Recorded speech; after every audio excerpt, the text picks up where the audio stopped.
저는 요즘 신부님의 강의를 들으면서 이런 점을 느꼈습니다. 신부님 그 강의 횟수가 늘면 늘수록 그 열정을 넘어서 이제는 잔잔한 그 감동을 주는 그런 강의가 아닌가 생각하는데 여러분들 동의하시죠? 감사합니다.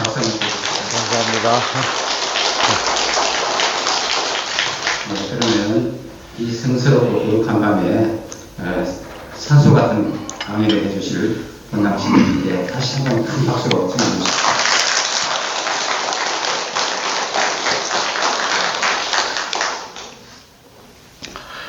안녕하십니까? 네. 여러분들 아주 끝까지 의리를 지켜주시네요. 예. 세 번째까지 다 나오시니까. 예. 감사합니다. 오늘은 기도의 지향이라는 제목으로 말씀드리겠어요.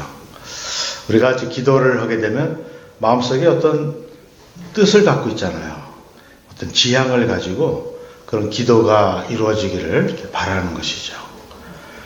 그래서 저는 기도하는 사람의 지향대로 우리는 기도의 응답을 받을 수 있다, 이런 말씀을 드리고 싶어요. 내가 좋은 지향을 가지고 지속적으로 기도를 하고 행동을 하면은 나는 그러한 모습으로 형성된다는 것이죠. 포메이션이 된다는 것입니다. 제가 이제 말씀드리고 싶은 건 먼저 큰 바위 얼굴이라는 이야기를 많이 알고 계시죠. 큰 바위 얼굴, The Great Stone Face. 이 주홍 글씨의 작가인 너테니얼 호손이라는 분이 미국 작가죠. 1804년부터 1854년. 이분이 이제 단편 소설인데 1850년에 썼다고 그럽니다. 근데 이제 이 작품은 그 당시에는 이제 미국의 중심이 뉴 잉글랜드라고 하는 지역이었습니다. 동부 이쪽으로. 지금은 이제 워싱턴이 그런 중심이 됐지만, 그래서 그 지역에 사는 어니스트라고 하는 사람이, 또 어니스트라는 이름 자체도 벌써 정직한 사람이라는 그런 뜻을 갖고 있지 않습니까? 호니스티는 아니지만 어니스트.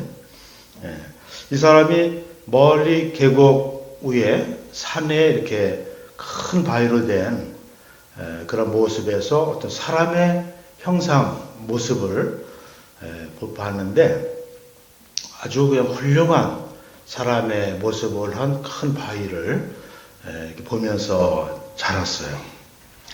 그래서 자기 자신도 그러한 훌륭한 인물이 그 계곡에 나타나기를 기다리면서 기도하면서 이렇게 살았는데, 나중에는 바로 그 자신이 그러한 위대한 설교가가 돼서 그 큰 바위 얼굴을 닮은 그 사람이 되었다는 이야기입니다. 그래서 어니스트 이전에 나타났던 사람들 몇몇이 큰 바위 얼굴이 아닐까 하고 이렇게 기대를 모았어요. 그러나 이제 각각 그 결함들이 있었습니다. 처음에 나타난 사람은 이제 게더 골드라는 사람이에요. 이름 자체도 금을 모으는 사람이라는 그런 뜻을 갖고 있지 않습니까? 게더 골드. 그렇듯이 이 사람은 무역업을 해서 돈을 많이 벌었어요.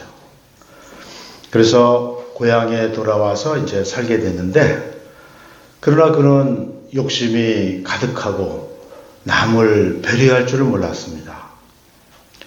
그 많은 재산을 가지고 자기만을 위해 쓰다가 결국 죽고 말았죠. 그래서 마을 사람들은 이 사람이 이제 성공한 사람이기 때문에 그 사람이 큰 바위 얼굴일 것이다, 이렇게 기대를 했었지만 그는 자기 자신의 한계를 넘어서지 못했던 것이죠. 그리고 이 사람 뒤에 등장한 사람은 Old Blood and Thunder라고 하는 군인입니다. 그 이름으로 이렇게 뜻을 보면 이제 노련한 피와 천둥, 이러한 뜻을 가졌는데, 이 사람은 패배한 적이 없는 아주 그냥 그런 훌륭한 장군이었죠. 그러나 그에게는 큰 바위 얼굴이 갖고 있는 그 지혜, 그런 지혜로운 모습이 없었어요. 그래서 나중에 사람들이 다 이제 실망을 했고요. 세 번째 등장한 사람은 올드스토니 피즈라고 하는 이제 정치가였습니다. 이 사람은 대통령 후보까지 바라볼 정도로 많은 인기를 모았고, 또 이 사람이 말을 하면은 거짓도 참말이라고 들을 정도로 이렇게 아주 달변가했었어요. 그러나 어니스트가 보기에는 그에게는 친절함과 신사다운 면이 결여되어 있어서 결국 큰바의 얼굴은 되지 못했고요. 네 번째 등장한 사람은 자연을 노래하는 시인이었습니다. 그래서 이 사람은 대자연에 대해서, 그리고 삶의 아름다움에 대해서 아주 글로 아름답게 묘사했기 때문에 어니스트도 이 사람의 책들을 사서 읽어보고 조용히 묵상에 잠기고, 또 그 큰바의 얼굴을 바라보면서 이 사람이 큰바의 얼굴이 아닐까 이렇게 기대를 했어요. 그런데 이 사람이 어느 날 어니스트를 찾아왔습니다.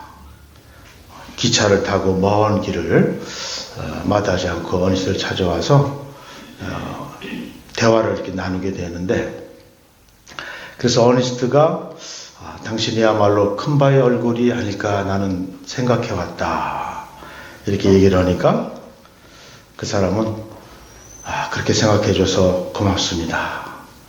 그러나 저는 제가 쓴 글대로 제 삶 안에서 그런 것을 실천하지는 못하고 있습니다. 이렇게 얘기함으로써 그런 자신이 큰바의 얼굴이 아니라고 이렇게 얘기했죠. 근데 한편 세월이 흘러서 어니스트는 이제 성숙한 모습으로 설교가가 되었는데, 하느님의 계획과 대자연의 신비, 그리고 인간의 소중함을 전하는 설교가로 이렇게 활동을 했어요. 어느 날 그가 늘 하던 대로 숲속 공터에서 사람들에게 설교하고 있었는데, 그 시인은 어니스트의 모습에서 큰바의 얼굴과 같은 그런 모습을 발견했습니다. 그의 흰 머리카락과 얼굴은 마치 그 큰바의 얼굴이 구름에 이렇게 싹 덮인 모습은 마치 그가 그의 흰머리처럼 보였고, 그의 온화한 얼굴에서 큰바의 얼굴이 갖고 있는 넉넉한 인품이 연상되었던 것이죠. 그래서 그는 숲속 공터에 모인 사람들에게 큰 소리로 큰바의 얼굴이 저기 나타났습니다. 바로 저 어니스트가 바로 그 사람이 아닐까요? 하고 이렇게 사람들에게 외쳤습니다. 그러니까 사람들이 그렇게 보입니다 하고 다 이렇게 동의를 했는데, 그러나 자기 자신은 여전히 큰바의 얼굴이 나타날 것을 믿으면서 그를 기다리는 삶을 계속해 갑니다. 이러한 이야기에서 보듯이 어떤 위대한 인물을 가슴에 품고 그러한 인물이 나타나길 바라거나 기도하며 산다면은 자신도 어느덧 그러한 인물로 변화된다는 것을 보여주고 있지요. 그러므로 내가 하느님께 기도를 드리면 하느님께서 도움을 받는 것이 아니죠. 기도드리는 내가 거룩해지고 하느님을 닮아가는 것이죠.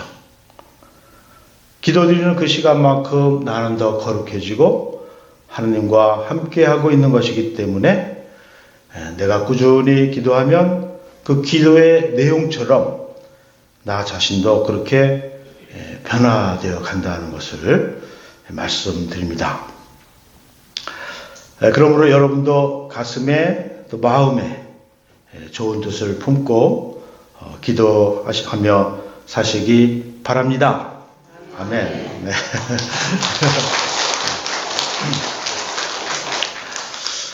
예, 저는 이제 그러한 분 중에 가장 대표적인 분이 바로 성모님이라고 생각해요. 예, 성모님은 기도하는 분의 가장 전형적인 분이시지 않습니까? 깊은 기도와 삶을 통해서 성모님은 바로 구세주의 모친이 되신 분이시죠. 가브리엘 천사가 성모님께 보라, 이제 내가 잉태하여 아들을 낳을 터이니 그 이름을 예수라 해라. 그분께서는 큰 인물이 되시고 지극히 높으신 분의 아드님이라 불리실 것이다. 루카복음 1장 31절에서 32절. 성모님은 이 말을 듣고 깜짝 놀라서 어쩔 줄을 몰랐습니다. 그러나 하느님께서는 불가능한 일이 없다. 이런 말씀을 듣고 마리아는 보십시오. 저는 주님의 종입니다. 지금 말씀대로 저에게 이루어지기를 바랍니다. 이렇게 분명히 응답을 하셨죠. 말씀하신 대로 저에게 이루어지기를 바랍니다. Fiat voluntas tua. 굉장히 유명한 라틴 말이라서 제가 외우고 있어요. 이걸 이제 영어로 찾아보니까 May it be done to me according to your word. 이렇게 되네요. 예. 그래서 말씀하신 대로 제게 이루어지기를 바랍니다. 이런 말씀, 그 말은 바로 제가 그러한 사람이 되도록 기도하며 살겠습니다 하는 그 말과 같은 것이죠. 나는 가만히 있는데 하느님께서 나에게 그냥 이루어 주십시오. 이게 아니죠. 제가 그러한 사람이 되도록 기도하며 노력하며 살겠습니다 하는 것이 말씀하신 대로 제게 이루어지기를 바랍니다 하는 그런 말이죠. 자기는 하지 않고 하느님이 자동적으로 변화시켜주는 그런 것이 절대 아니라는 것이죠.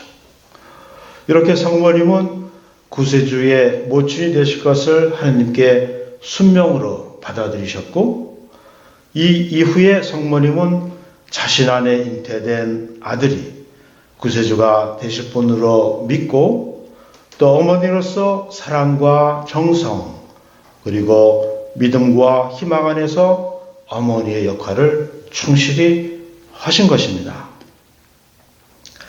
그래서 성모님은 예수님의 생에 있어서 어머니로서 지대한 영향을 미친 분이시죠. 예수님의 인격 형성과 장차 구세주로서의 사명을 수행하시도록 어머니로서 얼마나 많은 좋은 영향을 끼쳤겠습니까? 당신은 구세주의 모친이 되실 것이다 하는 이 말을 이미 들었고 자기는 그렇게 하겠다고 했기 때문에 얼마나 그러한 역할을 하기 위해서 좋은 영향을 많이 미쳤겠느냐 하는 것이죠. 그리고 모친으로서 구세주께서 가시는 길에 기도하시고 희생하시고 예수님의 십자가 길에 동참하시면서 고통을 감내하셨습니다. 그럼으로써 마리아께서는 과연 구세주의 어머니 레데프토리스 마텔, 라틴 말로 이렇게 유명한 말이죠. Mother of the Redeemer 이렇게 표현되겠습니다. 그래서 구세주의 모친이 되셨는데 엘리사벳은 일찍이 성모님께 이런 말씀을 했어요. 행복하십니다. 주님께서 하신 말씀이 이루어지리라 믿으신 분. 참으로 이 말도 예언적인 말씀이죠.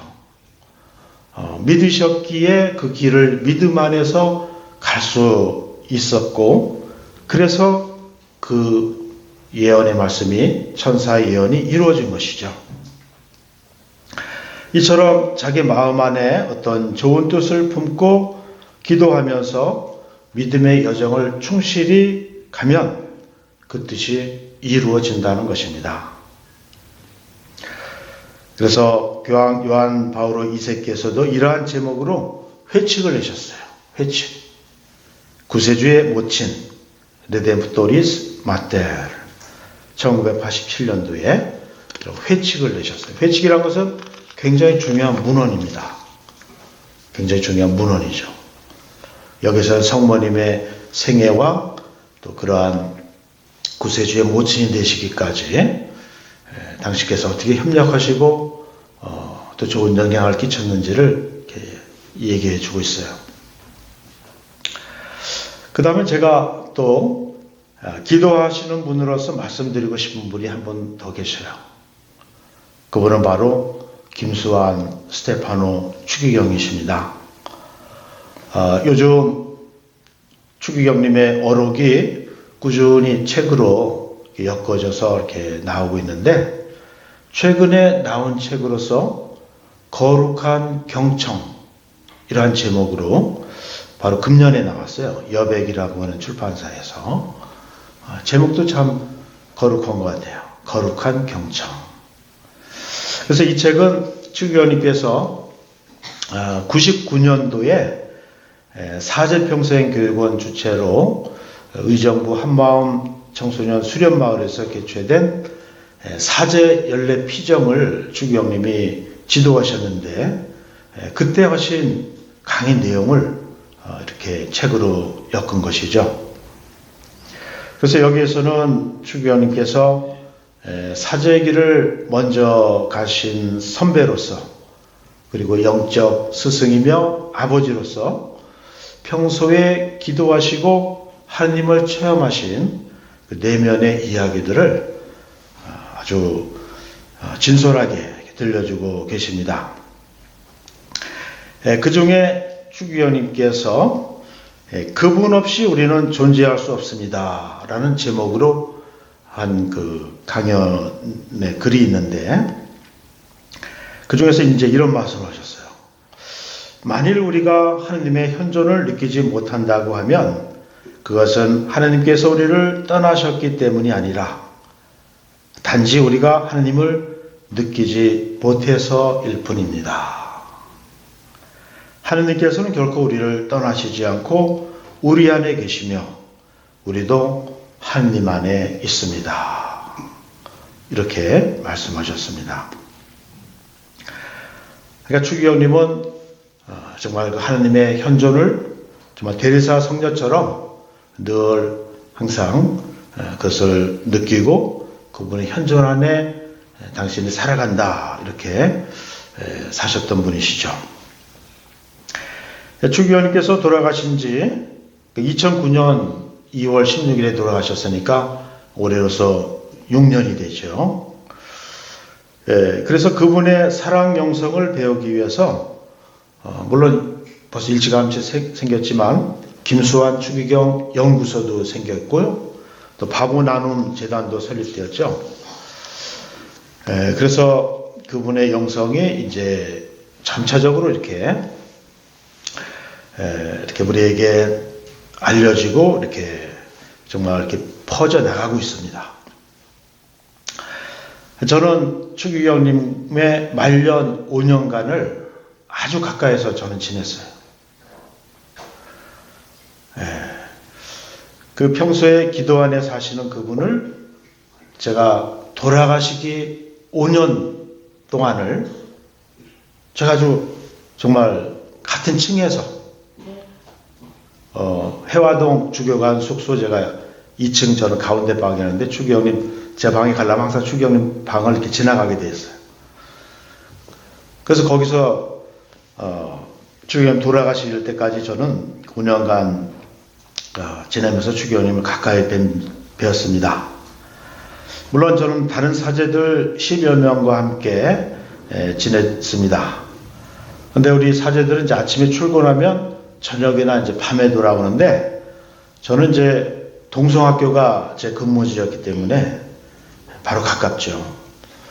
그래서 신학교 안에서 또 동성학교 후문이 있어서 밖에 나가지 않고도 신학교 안에서 이렇게 출근을 할 수가 있었어요. 그래서 점심때가 되면 또 밥 먹으러 또 이렇게 들어오고, 그러다 보면은 추기경님하고 저하고 단둘이 먹을 때가 참 많았어요. 물론 또 다른 신부님도 와서 또 같이 식사할 때도 있었지만 아주 단둘이 먹을 때가 참 많았어요. 그리고 추기경님이 식사를 하시면은 이제 그 앞에 정원을 이렇게 산책을 하시는데 꼭 건강하실 때는 한 20바퀴 이렇게 도시고, 그래서 돌아가실 때까지는 진짜 한 바퀴도 겨우 도시고 겨우 이렇게 돌아가시는 모습을 봤는데, 어쨌든 추기경님이 이제 정원을 산책하시는데 이제 제가 동반해 드렸죠. 그러면서 이제 유익한 이 얘기를 또 많이 들을 수가 있었는데 2007년 가을 어느 날 이제 그 해는 이제 동성학교 100주년 해였습니다. 동성학교 100주년. 그래서 추기경님도 이제 동성 출신이시기 때문에 동성학교에 대한 얘기에 많은 관심도 갖고 계셨고 제가 또 소식도 알려드리고 그랬습니다. 그래서 8월 15일을 전후해서 백두산을 우리 동문들이 함께 등정하는 행사가 있었는데 제가 그래서 추기경님께 저도 백두산 동문들과 함께 올라가서 천지의 광활한 모습을 보고 왔습니다 하고 이렇게 말씀을 드렸어요. 그랬더니 추기경님이 가시던 발걸음을 잠시 멈추시더니 잠시 이렇게 생각하시면서 나도 오래전에 백두산에 올라서 그 천지를 보았네. 참 아름다운 광경이었지. 그러나 나는 그 광경을 충분히 감상하지는 못했어. 그러시더라고요. 그래서 무슨 일이 있으셨나요? 그랬더니 그 천지가 너무 좋으니까 나하고 사진 찍자고 계속 사람들이 나는 천지를 등지고 있고 사람들이 계속 오니까 나는 그 천지를 볼 수가 없었네. 이런 말씀하시는 거예요. 상상이 되죠? 그 좋은 배경으로다 추기경님과 사진 찍으면 얼마나 좋아요. 그러니까 이제 거기 있는 사람이 너도 나도 또 모르는 사람들까지 와가지고 그냥 같이 찍자고 막 이랬던 거 아니겠어요? 저도 그 모습이 아주 상상이 됩니다. 저도 이제 교장으로서 갔을 때 막 동문들이 저하고 사진 찍자고 막 그랬으니까. 그래도 저는 충분히 감상을 했습니다만은. 근데 추기경님의 이 말씀을 듣고 보니까 정말 가슴이 뭉클했어요. 추기경님은 당신이 당연히 누릴 수 있는 목마저도 자신의 몫이지 않습니까? 나도 구경할 수 있는 권리가 있잖아요. 그 아름다운 광경을. 그 자신에게 당연히 누릴 수 있는 목마저도 다른 사람들의 기쁨을 위해서 내주시는 분이 바로 추기경이시구나. 이런 생각을 제가 아주 하고 감동을 받았습니다. 그 말씀에. 아마 이 얘기를 들으신 분이 없을 거예요. 제가 이렇게 얘기하지 않고서는. 근데 제가 이제 ME 30주년사에다가 그런 글을 좀 이렇게 썼습니다만은 그리고 정말 큰 어른이시다. 그리고 저는 이런 말씀을 내가 직접 추기경님의 그런 톤을 이렇게 들으면서 이런 것을 들을 수 있는 행운을 내가 갖고 있다니 이게 얼마나 감사한 일인가 하면서 이렇게 기도를 드렸습니다. 주님, 이렇게 기도 안에서 하느님과 일치하며 살면서 자신의 목마저도 필요로 하는 사람들에게 기꺼이 내어주시는 이 어른을 통해서 저희들을 변화시키소서. 이렇게 훌륭한 분을 한국교회를 위해 내어주신 주님 찬미 받으소서. 이런 기도를 바쳤습니다. 그리고 또 추기경님의 또 다른 말씀이 또 있어요. 추기경님께서 이제 2006년 어떤 기자와의 만남에서 이렇게 추기경님께 이렇게 여쭤봤다는 것이죠. 어떤 사람이 열심히 성당에 다니고 봉사활동을 하면 하느님의 은총을 받게 될 것입니까? 받게 되는 것이 아닙니까? 이렇게 물어봤어요. 그러니까 추기경님은 그게 아닐세. 사람이 열심히 해서 은총 받는 것이 아니라 이미 하느님의 은총을 받았기 때문에 성당에도 열심히 나오는 것이고 믿음을 갖는 것이야. 그리고 은총을 받았기 때문에 이웃을 도울 수 있는 것이라네. 또 신앙을 가질 수 있는 것 자체도 하나님께 감사해야 되지. 이런 말씀을 이렇게 하신 것이죠. 우리는 이제 내가 열심해지니까 성당에 나오고 봉사활동도 하는 것을 생각하지만, 그래서 나는 이제 하나님의 은총을 받는다 이렇게 생각하죠. 내가 이제 열심히 하니까. 그게 아니라는 것이죠. 이미 하나님의 은총을 받았기 때문에 내가 그러한 믿음의 생활을 할 수 있다는 것이에요. 다 같이 우리 한번 반복합시다. 제가 한 소절 하면 반복하세요. 신앙을 가질 수 있어서 감사합니다. 숨을 쉴 수 있는 힘만 있어도 감사합니다. 얻어먹을 수 있는 힘만 있어도 감사합니다. 다 통하죠? 무슨 말씀인지. 예. 예. 그래서 하나님께서는 이미 우리에게 넘치도록 은총을 주셨죠. 그래서 그것을 깨달을 때 비로소 감사와 찬미의 노래가, 기도가 나오는 것입니다. 그것을 깨닫지 않고서는 하나님께 감사하는 마음이 나올 수가 없어요. 자기가 받은 하나님의 은혜를 깨달아야만 감사의 마음이 나오는 것이죠. 그것을 깨닫기 전에는 감사 말이 나오도 그렇게 절실하지가 않아요. 그래서 우리는 기도하면서 하나님의 현존 안에 머무르는 시간은 그 시간만큼 우리는 하나님을 체험하는 것이고, 또 그러한 시간이 일상 안에서 반복되고 지속될 때 우리의 모습은 하나님을 닮은 모습으로 변화되어 간다는 것입니다. 그래서 기도가 필요한 것이죠. 예, 그리고 또 여러분에게 소개해드리고 싶은 글은 전임 교황이신 베네딕토 16세의 기도에 대한 말씀입니다. 이분은 기도라는 제목의 책에서 이렇게 말씀하셨어요. 기도가 하느님 말씀으로 양육되면 우리는 현실을 신앙이라는 새로운 눈으로 바라볼 수 있게 되고, 우리의 이성과 가슴에 대고 말씀하시는 주님께서는 우리 여정의 매 순간과 모든 상황에 새로운 빛을 선사하십니다. 우리는 하나님 말씀과 기도의 힘을 믿습니다. 예, 이런 말씀을 하셨어요. 굉장히 한 말씀 한 말씀이 정말 기도하는 사람의 이러한 그런 상황과 하느님 안에서 은혜 받는 것을 참 이렇게 잘 요약한 말씀이라고 봐요. 기도가 하느님 말씀으로 양육된다는 것. 그러니까 하느님 말씀을 묵상하면서 기도하는 것을 말하는 것이죠. 그렇게 될 때는 이 현실에 대해서 새로운 눈이 뜬다.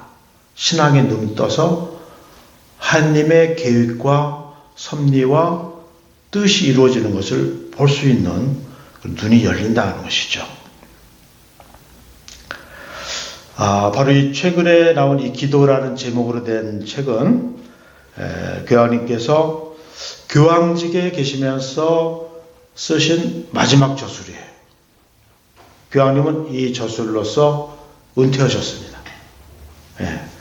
그리고 이것은 2011년 5월 4일부터 매 주일 바티칸 광장에서 일반 아련을 하실 때 매 주마다 성경 안에 나오는 기도를 하나씩 테마로 잡아서 강연한 것을 묶은 것이죠. 그래서 2012년 10월 3일자 마지막 기도 강연을 마치시고, 그 다음에 2013년 2월에 은퇴하시고, 그럼으로써 2013년 3월 13일에 새 교황님이신 프란치스코 교황님이 탄생하도록 하신 것이죠. 저도 이 기도이라는 책은 참 우연히 저한테 이렇게 들어오게 됐는데, 우리 본당에서 성 바오로 딸 수도에서 도서 출판 홍보 활동을 했었죠. 그거 허락해줬다고 나한테 이 책을 한 권 줬어요. 그 수련들이.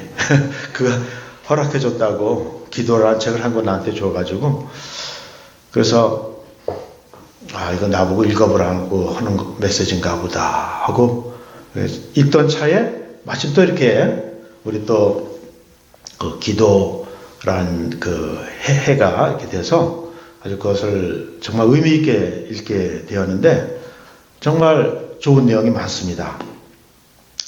교황님은 서브타이틀로 하느님과 대화하는 기술, 기도를 이렇게 얘기하면서 이 책에서 이제 아브라함의 기도, 모세의 기도, 시편 기도, 성모님의 기도, 예수 그리스도의 기도, 순교자의 기도, 베드로의 기도, 바오로 서간의 기도, 세례자 성령 요한의 기도, 요한 묵시록의 기도, 이런 것들을 이렇게 쭉 소개하시면서 그러면서 결론은 기도의 첫째 학교는 성경이다.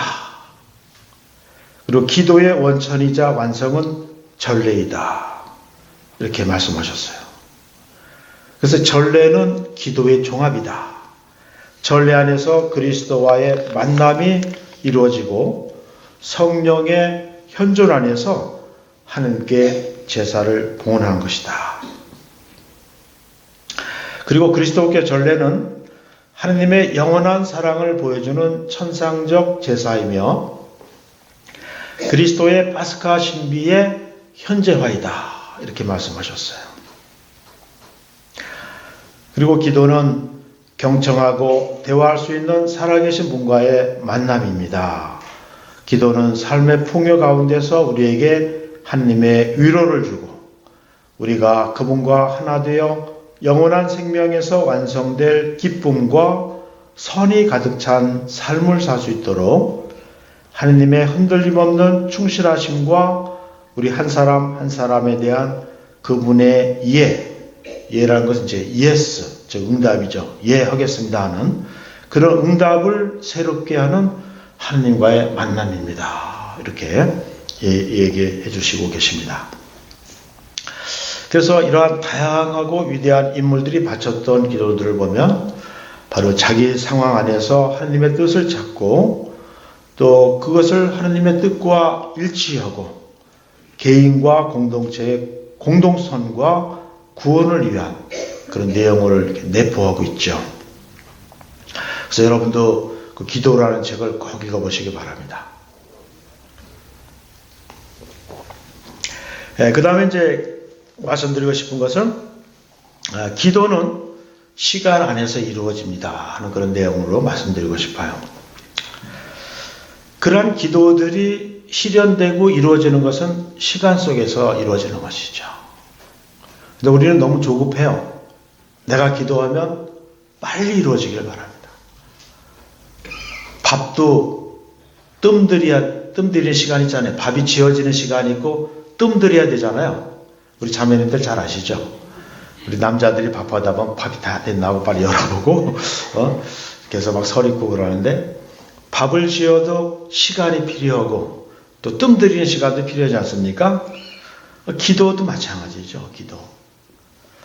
그래서 우리는 이 기도의 내용이 이루어지는 시간을 카이로스라고 하는 그 그리스 말에 카이로스라는 말이 있고 또 다른 말로는 이제 크로노스라는 말이 있어요. 시간을 나타내는 말이 이렇게 그리스 말로 두 가지가 있는데 근데 기도의 응답이 이루어지는 시간은 카이로스라는 말을 쓰고 그냥 일반적으로 흘러가는 시간은 크로노스라는 말을 씁니다. 근데 크로노스라는 말은 그리스 신화에서 크로노스가 자기가 낳은 자녀들을 자기 입속으로 막 집어넣죠. 왜냐하면 자기 아들이 자기 왕권을 빼앗을 것이다 하는 그러한 어떤 예언 때문에 그래서 제우스 신도 태어났을 때 크로노스가 막 집어삼키려고 그랬습니다. 그때 그 어머니가 제우스를 돌로 이렇게 만들어 놓고 돌을 못 삼키게 이렇게 해서 제우스는 이렇게 살아남았죠. 그것처럼 크로노스라는 시간은 블랙홀처럼 무엇인가에 빨려가듯이 모든 것을 이렇게 흡수해버리는 그러한 무심한 시간을 말합니다. 그래서 크로노스가 결혼한 사람이 이제 가이아예요. 가이아라는 것은 이제 땅이라는 뜻입니다. 땅. 크로노스는 이제 하늘이라는 뜻도 있고요. 그래서 이제 땅이 모든 것을 이렇게 흡수하듯이, 그래서 신화라는 것은 이제 어떤 그런 것을 뜻하고 있죠. 그래서 그러한 무심한 시간은 그냥 흘러가는 시간이지만 카이로스는 약속의 때, 구원의 시간을 말하는 것입니다. 그래서 예수님께서 때가 차서 하느님 나라가 가까이 왔다, 회개하고 복음을 믿어라. 이것은 바로 회개하고 복음을 믿을 수 있는 때라는 것입니다. 이 때를 놓치면 회개할 수도 없고 회개의 기회도 없고 복음을 믿을 수 있는 기회가 없어요. 이 때 안에서 구원을 받으라 하는 것입니다. 그래서 성경 안에서는 이 시간과 때, 이것을 상징적인 숫자로도 표현하고 있는데 12 혹은 18 혹은 38 다 이렇게 병들고 막 이런 기간이 38년이 된 사람도 있고 18해가 된 사람도 있고 또 40이라는 40일 동안의 그러한 시련과 40년 동안의 그러한 사막생활 등 이러한 세월이 찼을 때 이루어지는 것, 이럴 때는 항상 카이로스라는 이런 시간을, 그런 말을 쓰는데, 시간 속에서 믿음의 여정을 성실히 가는 결과로서 얻어지는 것이 바로 기도의 응답이죠. 그럼 이제 시간 얘기가 나왔으니까 시간에 대해서 제가 퀴즈를 드리겠어요. 오늘 또 내가 또 선물을 또 빠뜨렸네요. 맞은 사람은 나한테 오세요. 선물 드리겠습니다. 가장 현명한 시간이 무엇입니까? 아니요, 너무 빨리 나왔어요. 가장 현명한 시간은 위기를 슬기롭게 극복하는 시간이다. 현명한 시간은 그래요. 가장 명예로운 시간은 뭐죠? 나도 외웠는데 잘 모르니까 봐야 되겠네요. 남을 위해 봉사하는 시간입니다. 명예로운 시간은 남을 위해서 봉사하는 시간. 그다음 가장 겸손한 시간은 분수에 맞게 행동하는 시간. 분수에 맞게 행동하면 그 사람은 겸손해져요. 분수에 맞지 않는 행동을 하면 교만할 수도 있고 좀 푼수 없는 사람이 되죠. 분수가 푼수가 되네요. 그렇죠? 가장 낭비한 시간은 뭡니까? 방황하는 시간이에요. 방황하는 시간. 가장 쓸모없는 시간은 무사 아니란 시간. 무심히 흘러버리는 시간. 그다음 가장 가치 있는 시간은 최선을 다하는 시간. 그 다음에 가장 소중한 시간은 아까 말씀하셨잖아요. 바로 지금 이 시간. 가장 소중한 시간이 바로 지금 이 시간이에요. 그 말은 러시아의 문호인 톨스토이도 그 말을 했어요. 톨스토이는 자신에게 가장 소중한 것이 무엇이냐 이렇게 물어봤을 때 그런 질문을 받고 바로 지금 이 순간입니다 이렇게 얘기했어요. 그러니까 과거는 이미 지나가 버렸기 때문에 내가 돌이킬 수 없는 신의 영역이다. 또 미래는 그것이 나에게 주어질지 모르는 아직 오지 않은 시간이기 때문에 그런 내가 어찌할 수 없는 신의 영역이다. 그러나 현재라는 바로 이 시간만은 내가 나의 자유의지로 무엇인가 의미 있는 일을 할 수 있는 시간이기 때문에 나에게 가장 소중한 시간이다. 이 시간은 하느님께서 나에게 허락하신 은혜의 시간이고 바로 선물의 시간이고 자유의 시간이다. 나는 이 시간 속에서 나의 영원한 삶을 준비할 수 있는 가장 소중한 시간이 바로 지금 이 순간이다. 그래서 여러분도 바로 지금 이 순간을 하느님께서 마련해 주신 값진 선물처럼 생각하시고 현명하고 명예롭고 겸손하고 가치 있고 소중하게 사용하시기 바랍니다. 알았습니다. 제가 바랍니다를 크게 하면 아멘 하세요, 여러분들 앞으로. 그럼 여기서 성가 한 곡 하겠습니다. 423번 천년도 당신 눈에는.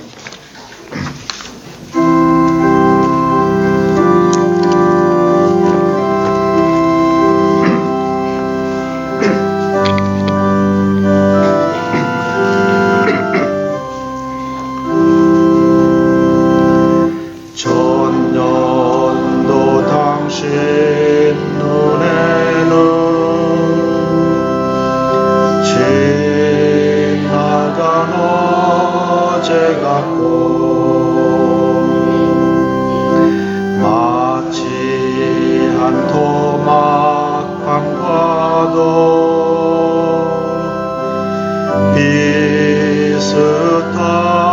비슷하나이다. 주여 당신만은 영원히 계시나이다.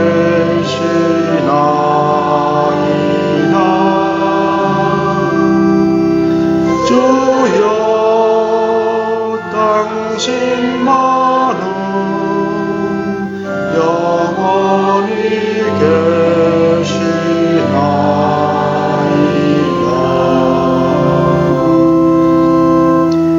당신이 아사가면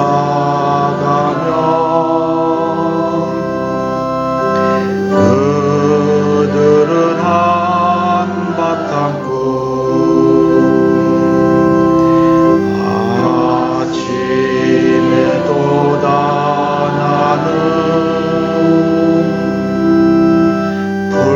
불과도 같나이다. 주여 당신만은 영원히 계시나이다.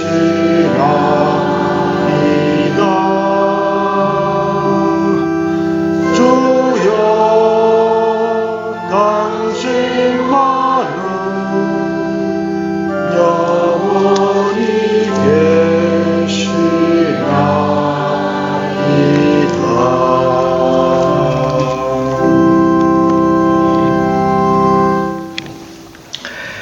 그 다음에는 시간 안에서 하나님의 약속이 실현되는 것을 우리는 또한 아브라함을 통해서 볼 수 있습니다.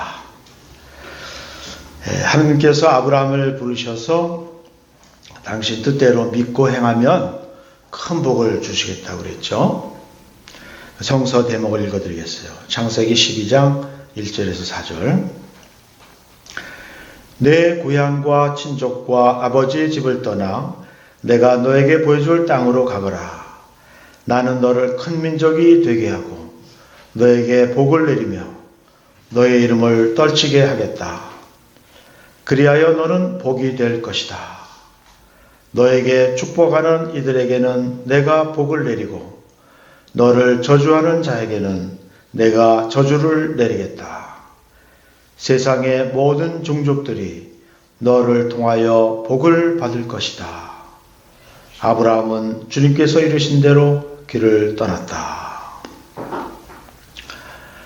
아브라함이 하나님을 믿자 하나님께서는 그의 후손을 땅의 먼지처럼 많게 해주실 것이라고 그랬습니다. 또 사라의 몸에서 태어난 약속의 유일한 그 외아들 이삭을 번제물로 바치라는 그러한 이해할 수 없는 명령을 들었을 때도 아브라함은 거기에 순종했죠. 왜냐하면 하나님께서는 모든 것을 하실 수 있는 분이라고 믿었기 때문에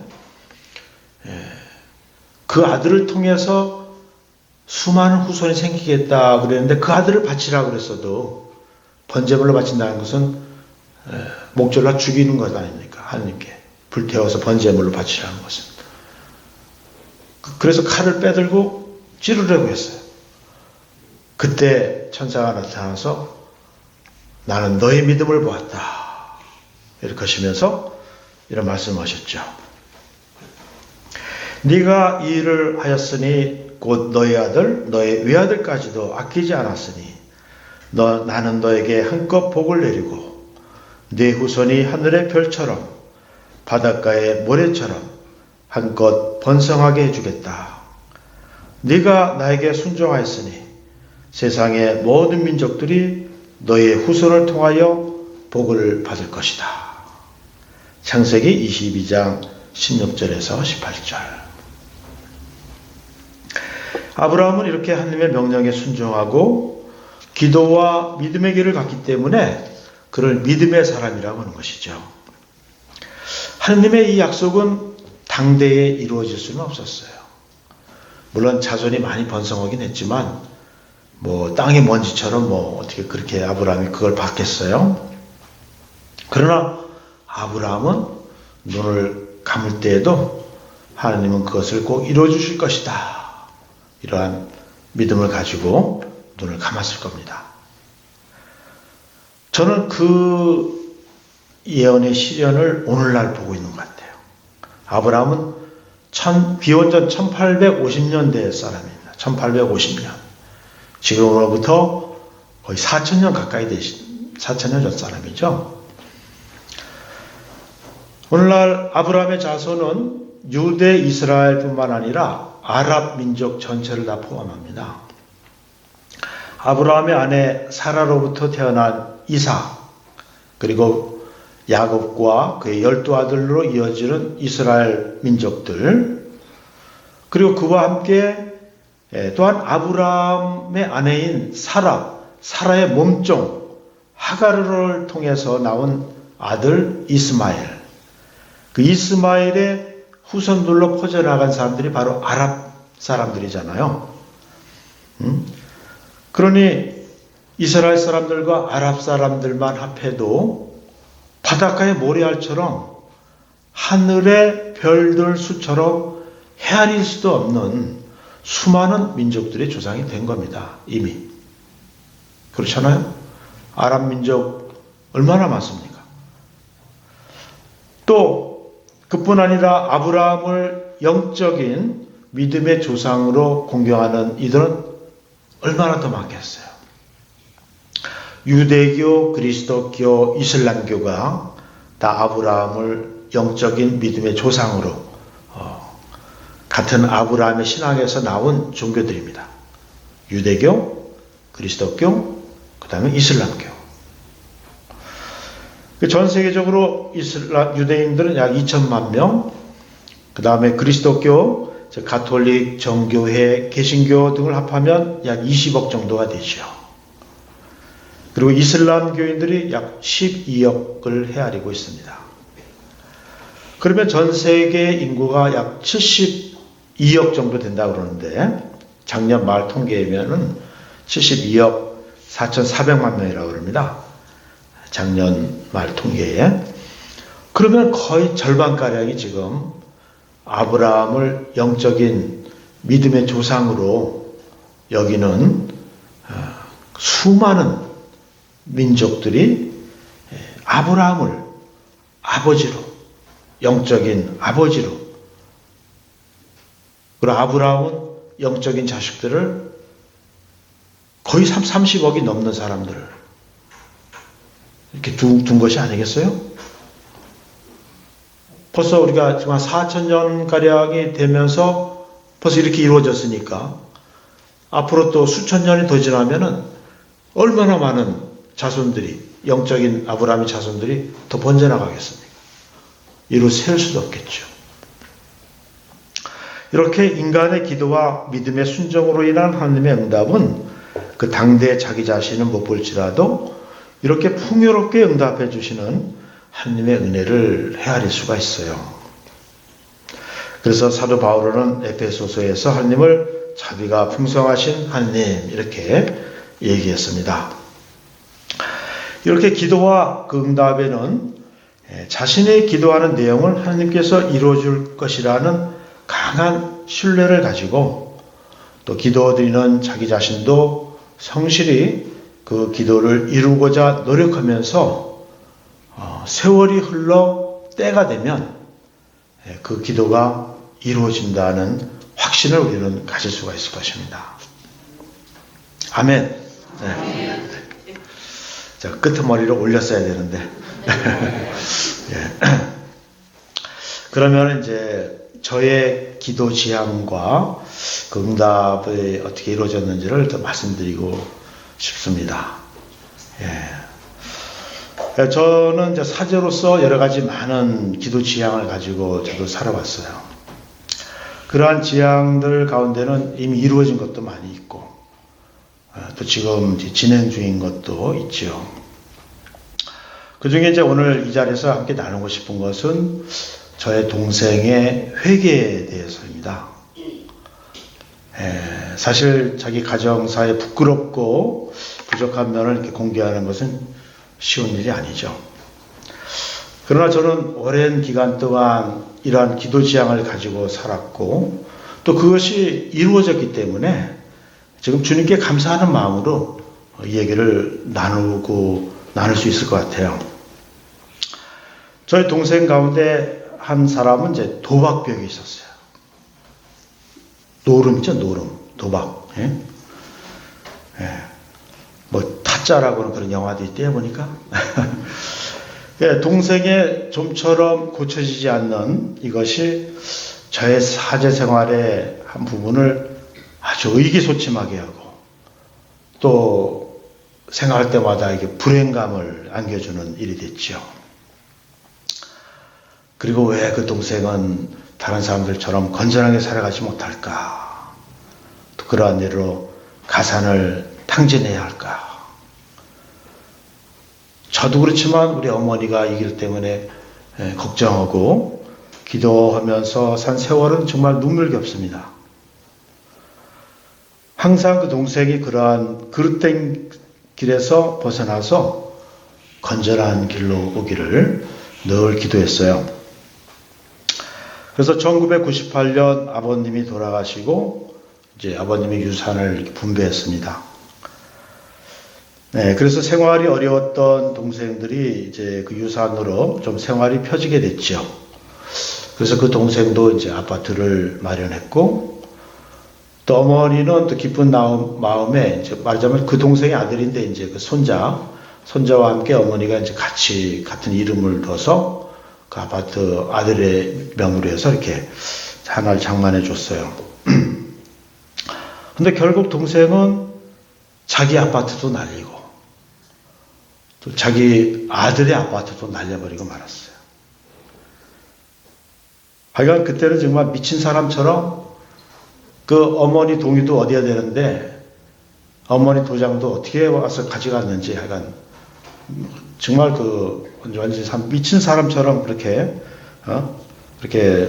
그 바람처럼 왔다가 하여간 그 도장까지 가지고 가가지고 날려버리고 말았죠.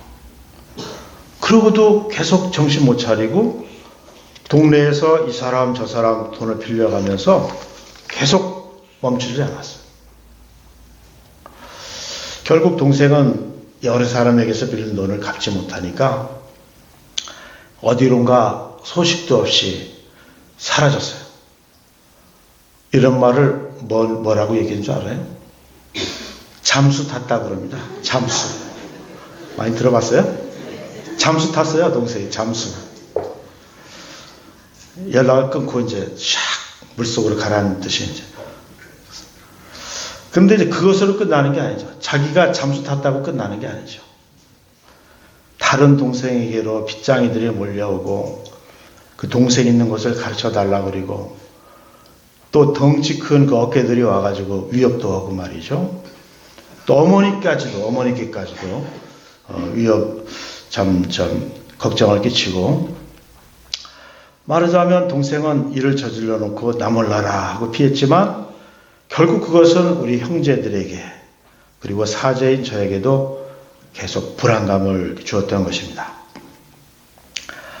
이러한 상황에서 저는 제가 가정을 떠났다고는 하지만 이 문제를 그냥 놔둘 수 없었어요. 방치할 수도 없고. 그래서 형으로서 무언가 해결해 봐야 되겠다, 이런 생각을 갖게 됐죠.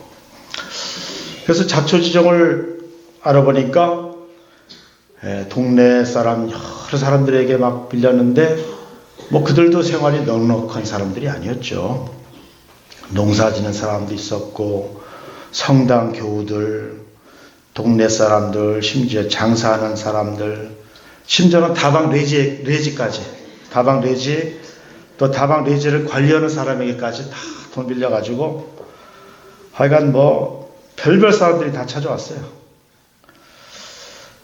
참, 그래서 그들의 딱한 사정을 앓고 보니까 참 동생의 행위가 괘씸했고 동네 사람들에게는 참 미안한 마음뿐이었죠. 그래서 이거 이래서는 안 되겠다. 그래서 동생을 대신해서 어떻게든지 이걸 좀 해결해야 되겠다.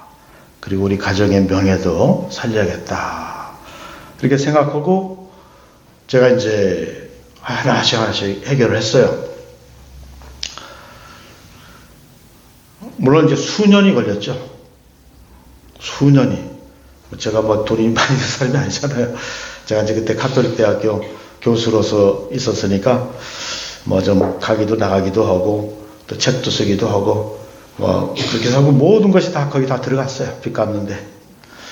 어쨌든 이렇게 빚을 갚아주니까 이제 동생의 걱정거리가 이렇게 면해지니까 또 나타났어요. 그러면서 이제 안 그런 척 하다가 다시 또 못된 버릇이 다시 되살아나고. 그럼 또 나 몰라라 하고 또 잠수 타고. 그런 일이 그냥 수없이 반복됐어요. 이런 세월이 무려 한 20년은 됐을 겁니다. 20년은. 그러니 이제 저의 사제 생활 중에 항상 근심거리로 제 한 가슴을 항상 차지하고 있었죠. 동생의 회개를 위해서 기도한 세월도 그와 함께 같이 했다고 볼 수 있습니다. 그래서 늘 이렇게 기도했어요. 주님, 동생으로 하여금 제발 옳은 길을 가게 해주십시오. 그 허황된 생각으로 다른 사람의 돈을 따려는 생각은 없애주시고, 그리고 이미 잃은 돈에 대해서도 미련을 갖지 말게 해주시고, 이제부터 건전한 노동으로, 비록 그것이 어떤 일이든 자기 힘으로 건전한 삶을 살게 해주십시오. 주님, 간절히 기도드립니다. 아멘 하고 이런 기도를 정말 수없이 드렸죠. 어머님 기도는 뭐 더 말할 것도 없죠. 늘. 그러면서도 기도를 하면서도 동생이 반복된 악습은 계속되었기 때문에 이것은 마치 악마가 동생을 덮씌워가지고 동생도 어찌할 수 없이 그 악마에 고통당하고 있는 것이 아니냐, 이런 딱한 생각까지 들었어요. 동생이 원래 딱하다. 왜 저런 일에서 벗어나지 못하고 있는가. 그리고 또 이제 생각을 난 것은 이러한 일을 겪다 보니까 아무리 형제간이라도 각자가 자기 한 몸 잘 살아가는 것도 서로를 도와주는 것이구나. 자기 한 몸 자기가 잘 사는 것도 서로를 도와주는 것이다. 형제라도 다른 형제에게 절대로 폐를 끼쳐서는 안 될 것이다.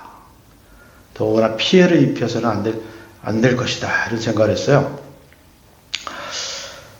저는 뭐 부양할 가정은 없기 때문에 그나마 그 형제를 도울 수 있는 위치에 있으니까 그것이라도 주님께 감사드려야 할 일이다. 저는 생각했어요.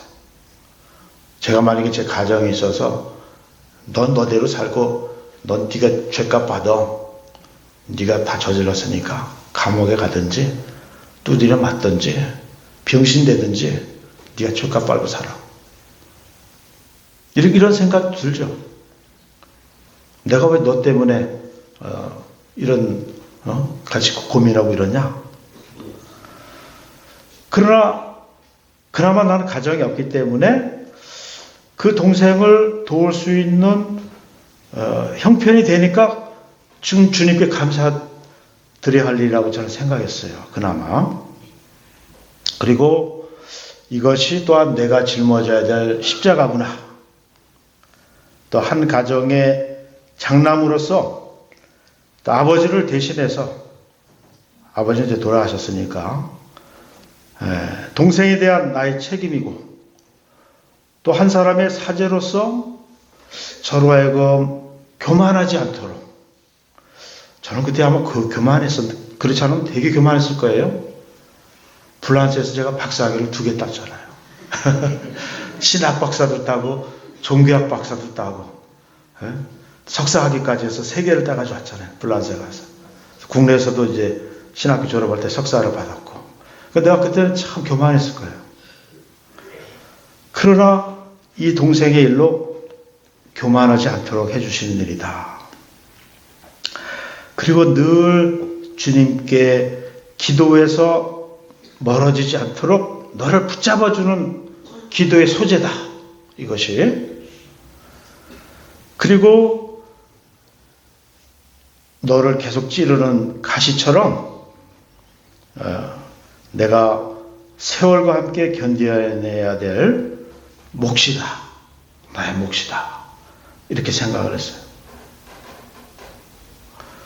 그러던 어느 날 동생은 이제 자기가 건전하게 살겠다고 또 이렇게 나타났어요.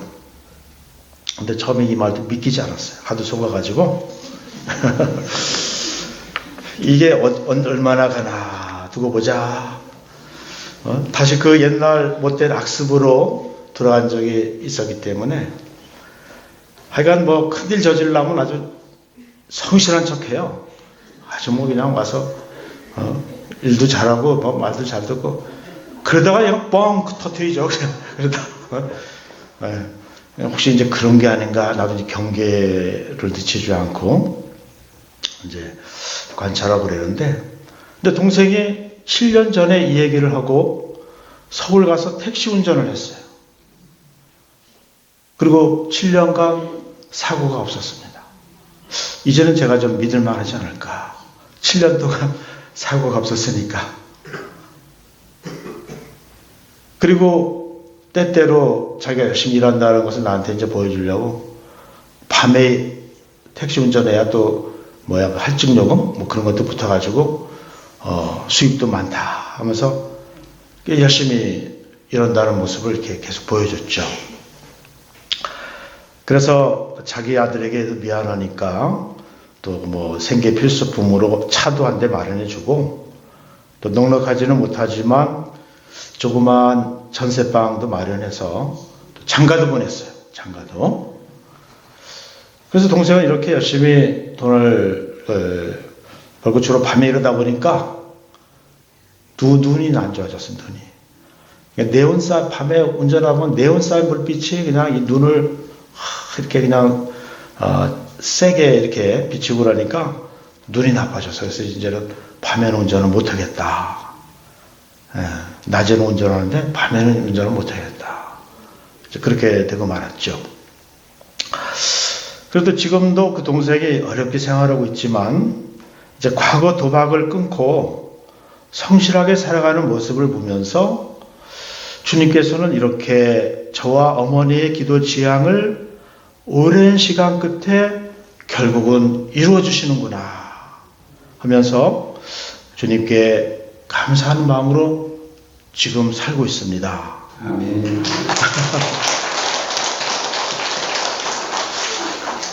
근데 아직도 저는 경계를 늦추진 않아요. 경계를 아직도 안 늦춥니다. 계속 기도하죠. 그래서 동생이 도박에 빠져 있을 때는 아무리 기도해도 그것을 끊는다는 것은 불가능한 일처럼 보여요. 이 아이는 도대체가 이런 쇠사슬에서 도저히 헤어날 수 없는 뭔가에 지금 이렇게 됐구나. 출구가 전혀 없는 막막하고 답답하고 또 희망이 전혀 없는 그런 것처럼 이렇게 보였지만 그래도 결국 20년이 넘은 오랜 세월 기도 끝에 주님께서는 사람을 변화시켜 주신다는 것을 그래도 어렴풋이 7년간의 그러한 신뢰를 통해서 이제는 확신할 수 있었고, 주님께 감사를 드리고 이렇게 기도했어요. 주님 감사합니다. 동생이 오랜 세월 자기도 끊기 힘든 도박에 빠져 지냈던 세월, 그 절망의 구렁텅이 속에서도 몸 건강을 지켜주시고 또 이제는 회개하여 성실한 모습으로 살게 되었습니다. 주님께서는 마음의 고통과 절망감 속에서 당신께 의지하도록 하시고 진정한 기도를 배우게 하시며 교만하기 쉬운 마음을 겸손하게 가꾸어 주셨나이다.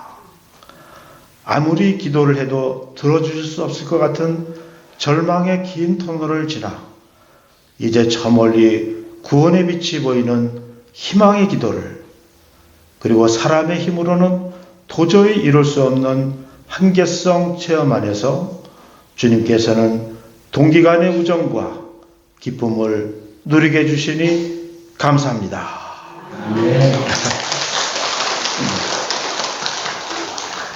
예, 저는 이렇게 기도가 이루어지는 것을 보았어요. 정말 이 끝이 어딘가. 이 도박이라는 거는 정말 무섭잖아요. 마누라도 팔아먹는 데잖아요. 마누라도 딸도 팔아먹고. 예? 도박이. 이 손목을 끊으면은 뭘로 하는 줄 아세요? 발가락에다 껴가지고 하는 게 도박이에요. 도박. 발가락도 안 되면 사람 사가지고 말로 해요. 야, 저거 내. 저거 내고 말로 해.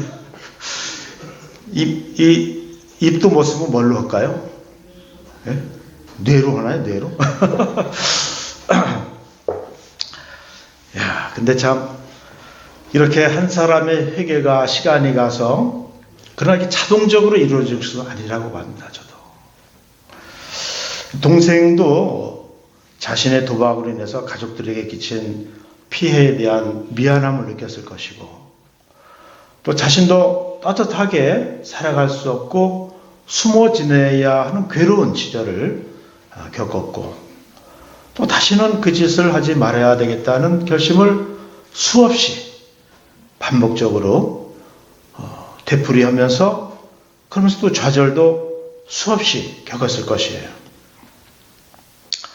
그러면서도 변함없이 가족들이 자기를 위해서 기도하고 있고 또 권면하고, 또 사제인 저도 그것을 모른 척하지 않고 방임하지 않고 그 빈 문제를 적극적으로 현실적으로 해결하려는 노력이 있었기 때문에, 그것은 말하자면 희생이 필요한 그런 행위가 있었기 때문에 가능한 것이 아니었느냐, 이렇게 생각합니다.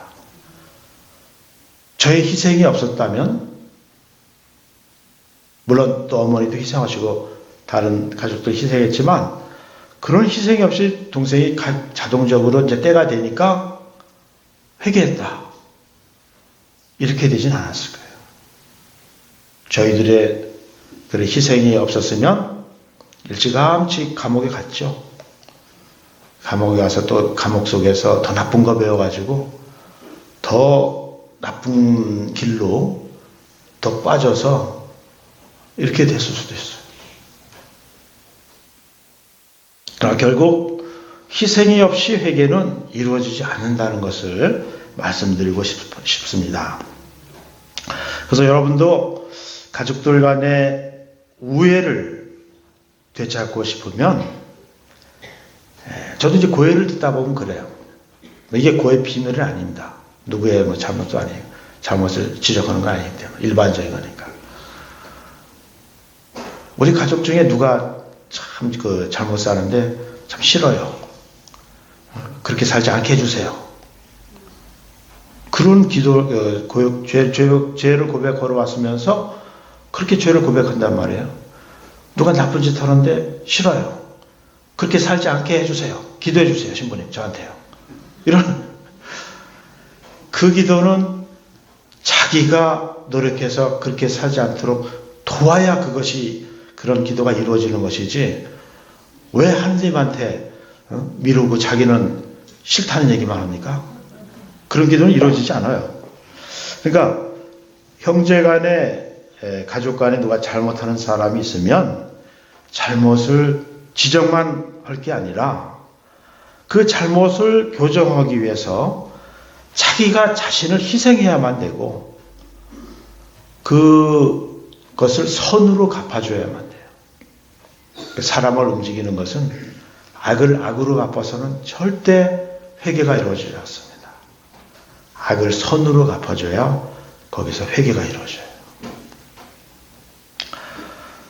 그리고 참 오랜 시간 동안 동생의 회개를 위해서 이러한 기도 제약을 가지고 또 미사를 봉헌하고 미사 중에 정말 간절하게 정말 그냥 마음을 다해서 정말 회개를 해달라고 기도를 드리지 않을 수 없었어요. 바로 그러한 기도 끝에 이러한 기쁜 날이 있게 되었다는 것을 정말 이렇게 다시 기쁜 마음으로 말씀드리고, 이러한 기쁨은 진정 인간의 힘으로 할 수 없는 일을 이루어 주신 것이기 때문에 그 어떤 일보다 더 기쁜 것이 아닐 수 없습니다. 우리의 희생만 있어서는 아니에요. 동생도 하느님의 자비를 체험했기 때문이죠. 그 자비는 우리들을 통해서 동생이 하느님의 자비를 체험한 것입니다.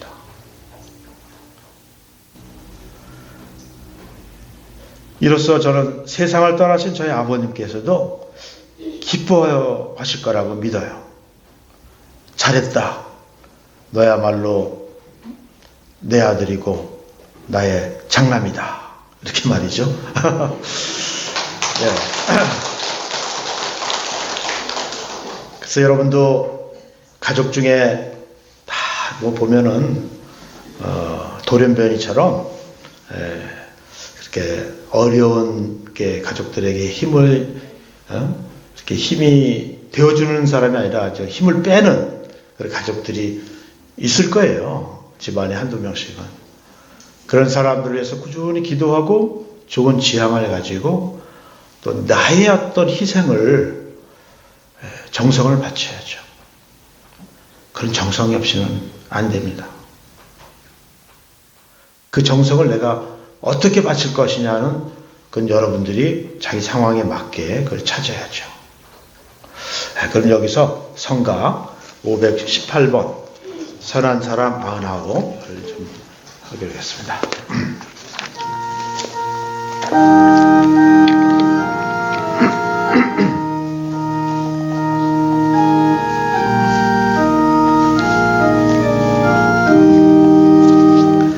선한 사람 99보다 회개하는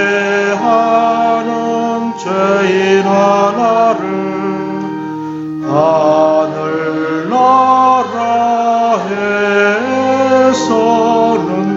더 기뻐할 것이다. 너의 죄악이 진홍색 같을지라도 눈과 같이 희게 되리라. 선한 사람 99보다 회개하는 죄인 하나를 하늘나라에서는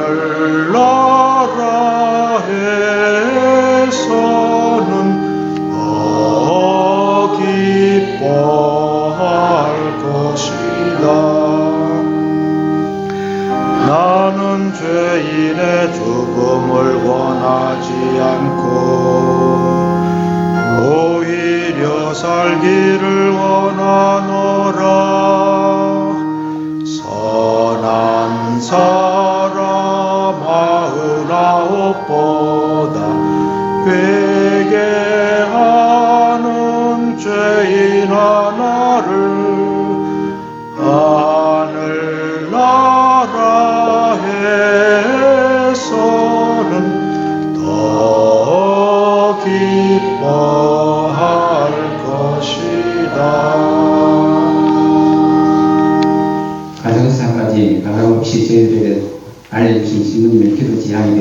한번 박수를 보내주시죠.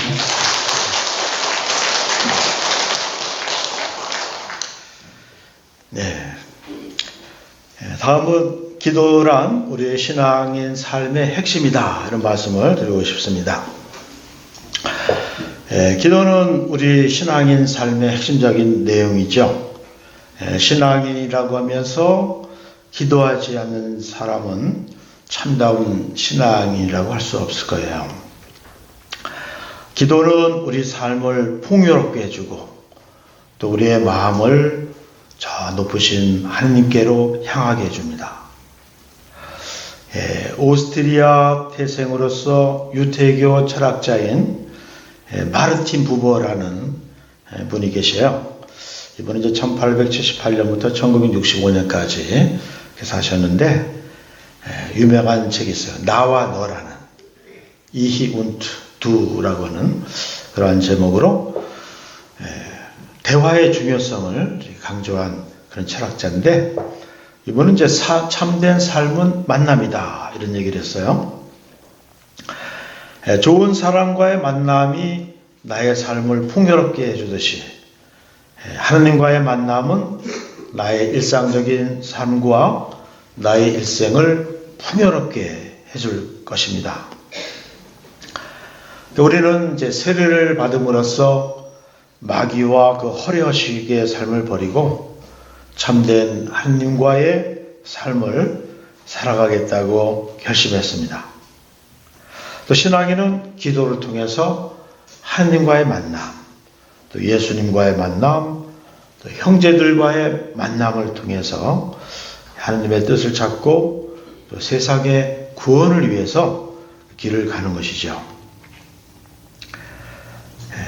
아까 말씀드렸던 베네딕토 16세 교황님은 그 기도라는 책에서 기도에 대해서 이렇게 얘기했어요. 기도라는 책의 가장 핵심적인 내용이죠. 기도라는 책에서 기도에 대해서 얘기했으니까. 그래서 이분은 기도는 영혼과 생명의 숨이다. 이렇게 얘기하면서 하느님과 맺는 관계 안에서 또 그분 말씀의 경청, 또 하느님과의 대화,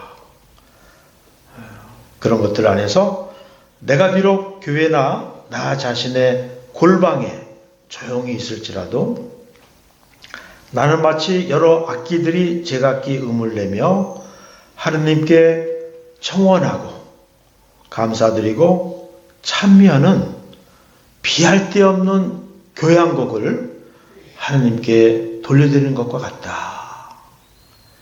또 주님 안에서 믿음의 수많은 형제자매들과 하나가 될 수 있다. 이렇게 말씀하셨어요. 그러니까 신앙인은 골방 안에서 기도하든 또 이렇게 함께 기도하든 그것은 마치 교향곡을 하느님께 막 찬미하는 그러한 아름다운 우리 인간이 드리는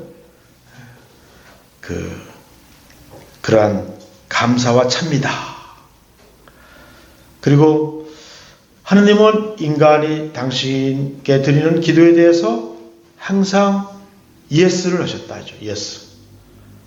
우리는 그에 대해서 아멘하고 응답한다는 것이죠. 하느님의 성실한 예스 안에 모든 전례 행위에서 반영되는 교회의 아멘이 스스로를 맞추는 것이며 이 아멘은 우리가 개인으로나 공동체로 바치는 모든 기도를 끝맺고 하느님의 계획에 대한 우리의 예스를 표현하는 믿음의 응답이다. 이렇게 참 아름답게 표현해서 하셨습니다. 그래서 진정 이 교황님이 물러나신 이유는 기도하기 위해서 물러나신 거예요. 기도를 더 깊이 바치기 위해서. 교황직에서 물러나셨어요. 기도하기 위해서. 얼마나 아름답습니까? 그래서 이분은 교황직에서 물러나면서 이런 말씀하셨어요. 기도는 결코 잃어버린 시간이 아니며 특히 사도적 활동을 등한시하는 것이 아니라 그 반대입니다. 이분은 교황직에서 물러나서 이제 숨어서 기도하시는 분이잖아요. 골방에서. 교황이 기도하는 모습을 못 보잖아요. 그렇지만 당신 자신은 이 기도를 통해서 사도직 활동을 하고 있다 이렇게 생각하시는 겁니다. 기도 안에서. 그래서 우리는 기도의 중요성뿐만이 아니라 또 기도의 필요성뿐만이 아니라 기도의 좋은 점, 또 기도의 은혜에 대해서도 우리는 깨달아야 된다는 것이죠. 기도의 은혜. 기도를 통해서 내가 받는 은혜가 얼마나 풍요로운 것이냐. 그래서 사도 바오로의 기도회로 초대하시는 하나님 말씀을 들려드리겠습니다. 이것은 이제 필립비서 4장 4절부터 9절까지의 말씀이에요. 주님 안에서 늘 기뻐하십시오. 거듭 말합니다. 기뻐하십시오. 여러분의 너그러운 마음을 모든 사람이 알 수 있게 하십시오. 주님께서 가까이 오셨습니다. 아무것도 걱정하지 마십시오. 어떠한 경우에든 감사하는 마음으로 기도하고 간구하며 여러분의 소원을 하나님께 아뢰십시오. 그러면 사람의 모든 이해를 뛰어넘는 하나님의 평화가 여러분의 마음과 생각을 그리스도 예수님 안에서 지켜줄 것입니다. 끝으로 형제 여러분, 참된 것, 고귀한 것, 의로운 것과 정결한 것과 사랑스러운 것과 영예로운 것은 무엇이든지 또 덕이 되는 것과 칭송받는 것은 무엇이든지 다 마음에 간직하십시오. 그리고 나에게서 배우고 받고 듣고 본 것을 그대로 실천하십시오. 그러면 평화의 하나님께서 여러분과 함께 계실 것입니다. 이런 말씀하셨습니다. 참 좋은 말씀이죠. 이 말씀이 정말 이 필립비서의 말씀이 기도에 대한 참 중요한 것을 다 포함하고 있는 것 같아요. 그래서 저는 이 말씀들을 한 대목 한 대목씩 더 음미해 보고 싶습니다. 첫째, 필립비서 4장 6절 어떠한 경우에든 감사하는 마음으로 기도하고 간구하며 여러분의 소원을 하나님께 아뢰십시오. 사도 바울은 복음을 선포하기 위해서 얼마나 많은 노력과 고생을 했습니까? 그러한 시련 속에서도 하나님의 구원하심과 또 예수 그리스도의 위로를 깊이 체험하신 분이죠. 그러기에 그는 어떠한 시련도 환난도 죽음도 예수 그리스도의 사랑에서 떼어놓을 수 없다. 이런 말씀을 했습니다. 그래서 어떠한 경우에든 감사하는 마음으로 기도하고 소원을 하나님께 아뢰라고 그러셨어요. 여러분은 어떤 소원이 있어요? 다 있죠? 소원이 없는 사람은 없을 겁니다.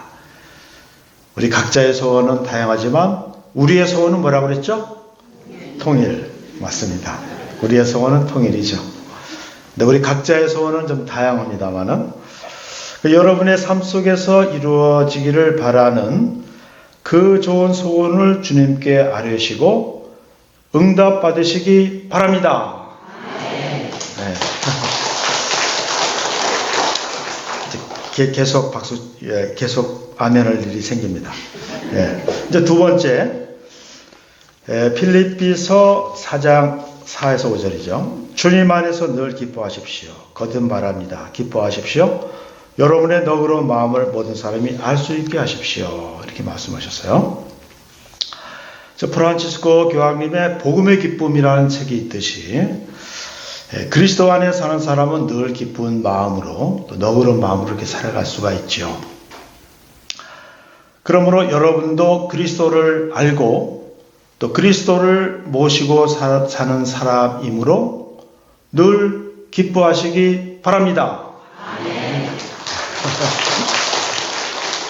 아주 호응이 잘 되네요. 네. 그 다음에 세 번째, 필립비서 4장 8절. 참된 것과 고귀한 것과 의로운 것과 정결한 것과 사랑스러운 것과 영예로운 것은 무엇이든지 또 덕이 되는 것과 칭송받는 것은 무엇이든지 다 마음에 간직하십시오. 이렇게 바울의 사도를 말씀하셨어요. 우리 그리스도인들은 바로 이러한 것들을 지니고 사는 사람들이죠. 그리고 하나님께 기도드릴 때 자기 자신도 그렇게 고귀하고 하나님의 모상을 간직한 그 사람으로 변화가 되는 것이죠. 그래서 성모 마리아께서는 구세주의 모친이 되시리라는 천사의 말을 듣고 기도하며 그렇게 사신 결과 과연 그리스도의 모친이 되셨어요. 그리고 큰 바의 얼굴이라는 그러한 작품에서 보듯이 어니스트도 자기 가슴 속에 큰 바의 얼굴을 닮은 위대한 사람이 나타나기를 늘 기도하고 그렇게 살았기 때문에 그 자신도 그렇게 고귀한 사람이 되었던 것이죠. 그러므로 여러분도 마음속에 참된 것, 고귀한 것, 의로운 것, 정결한 것, 사랑스러운 것, 영예스러운 것, 덕이 되는 것, 칭송받는 것들을 마음에 간직하시고 그러한 덕을 갖춘 사람이 되시기 바랍니다.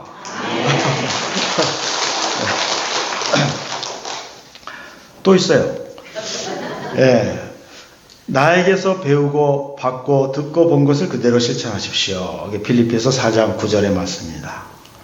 바울께서 이런 말씀을 하셨다는 것은 자기가 정말 그런 삶을 살지 않고서는 이런 말을 할 수가 없죠.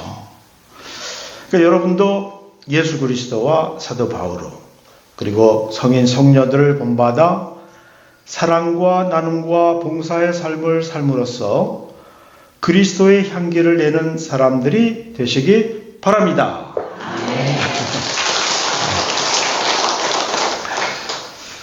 이제 다섯째, 이제 마지막에 빌립보서 4장 9절. 그러면 평화의 하나님께서 여러분과 함께 계실 것입니다. 이런 말씀하셨죠. 그러니까 기도를 통해서 우리에게 주어지는 은혜는 평화이죠. 평화. 하나님의 현존을 체험하는 것입니다. 그래서 기도를 많이 하면 내공이 깊어진다고 그러잖아요. 내공이 깊은 사람은 웬만큼 어려운 일을 당해도 하나님을 믿기 때문에 흔들리지 않아요. 하나님을 믿는 마음으로 그걸 견뎌내갈 수가 있어요. 침착하게. 그러니까 여러분도 여러분 안에 평화의 하나님께서 함께 하시어 평화를 누리시고 또 평화를 주는 사람들이 되시기 바랍니다. 네. 그러면 이제 성가 한 곡 부르고 이제 다 끝난 게 아니라 제가 이제 마지막 마무리 말씀을 드리고 강복 드리기로 하겠어요. 성가는 437번 찬양하라 주님의 이름을.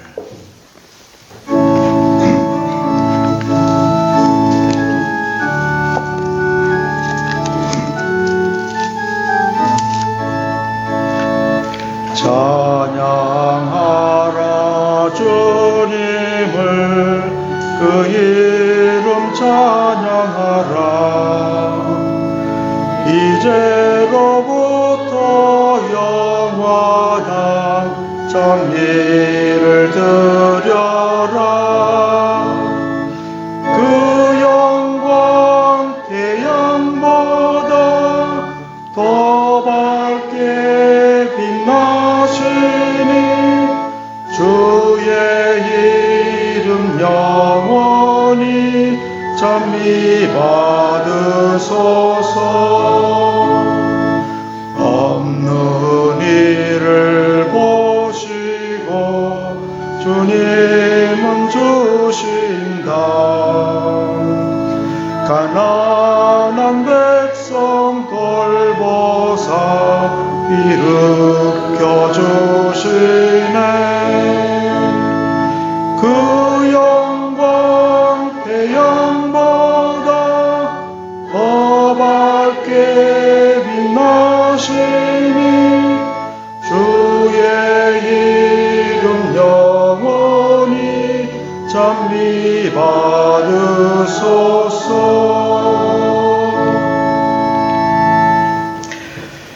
예, 이제까지 저는 기도와 그 응답 그리고 일상의 기도, 또 기도의 지향 이런 것에 대해서 말씀드렸어요. 우리도 이제 기도 안에서 하나님 말씀을 경청하고 또 내가 하나님의 뜻을 어떻게 실천할 수 있는지를 배워야 되는 것이죠. 기도 안에 생각하면서 막 중얼중얼 막 염경기도만 하면 안 돼요. 내 문제를 내가 기도 안에서 어떻게 지혜롭게 해결할까를 꼭 생각해야 돼요. 그것이 또 하나님의 방법인가를 생각해야 돼요. 그래서 그 방법을 기도하다 보면 그 방법이 주어집니다. 그럼 그것을 찾아야 되는 것이고 그것은 또 자기가 움직여야 돼요. 그냥 이렇게 내가 이제 몇 시간 했으니까 다 이루어지겠지. 절대 아닙니다. 손과 발을 주고 우리에게 움직일 수 있는 몸을 주신 것은 왜 주셨어요? 다 움직이고 하라고 그런 것이죠. 그리고 다른 이웃들의 어려움과 바람과 희망이 하나님 뜻 안에서 이루어지기를 기도 안에서 이렇게 바랄 수가 있는 것이죠. 그래서 하나님께서는 우리의 기도에 대해서 항상 성실한 예스를 하시는 분임을 믿읍시다. 그리고 응답은 우리의 일상 안에서 우리의 굳건한 믿음과 성실한 노력, 이게 중요해요. 성실한 노력, 자기가 움직여야 된다는 거, 그리고 좋은 지향, 하나님의 뜻과 일치하는 좋은 지향을 가지고 또 인내를 가지고 또 때로는 희생도 하면서 시간 안에서 이루어진다는 믿음을 갖는 것이 바로 기도의 마음이라고 저는 말씀드리고 싶어요. 지금까지 저의 말씀을 경청해 주셔서 대단히 감사합니다.